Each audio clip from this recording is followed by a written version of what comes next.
Okay, hi Caitlin. Um, Let me get this out of the way.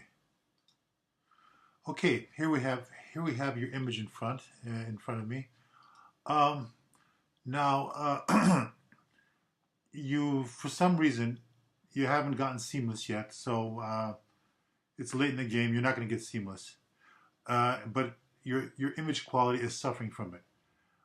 Look, you have a tear in your bed sheet here, and so that's detracting from the image.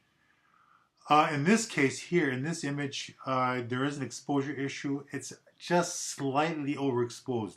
The book is flaring out just a little bit, and the highlight's a little hot here.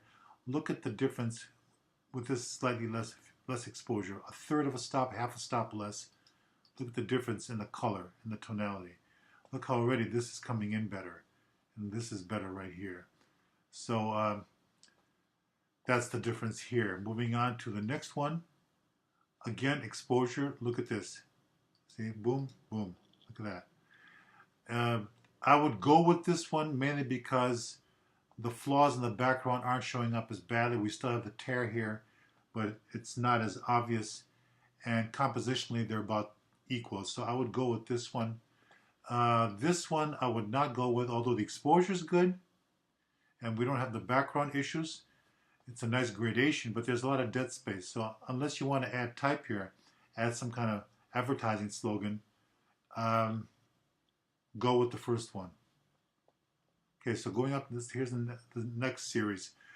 I would go with this one out of this series. I mean, even though you have wrinkles here and here, this is the least compromised image of the three as far as background and exposure. If you look at this one, it's a little overexposed, and you have huge wrinkles in the foreground. Look at the difference in exposure here. Look at this, just a little bit less, half a stop, and the colors and tonality look a little more saturated. And we're getting the shadow here. You may consider, if you have room, moving your objects further from the backdrop here. Then the shadow won't be as big of an issue. Okay, I think this is, the third one. This is the best one compositionally and exposure wise, but look at this. I mean, again, the rip and the wrinkles. Rip and the wrinkles here. Just bad, really bad. So go with the first one. Oops, not this one. This one. Use this one. Okay, moving on. We have the 3 series. These are all somewhat overexposed. I'm going to say go with this one because it's the best exposure.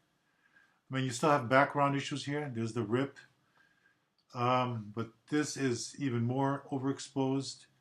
And this one is overexposed and you're cutting off part of the product.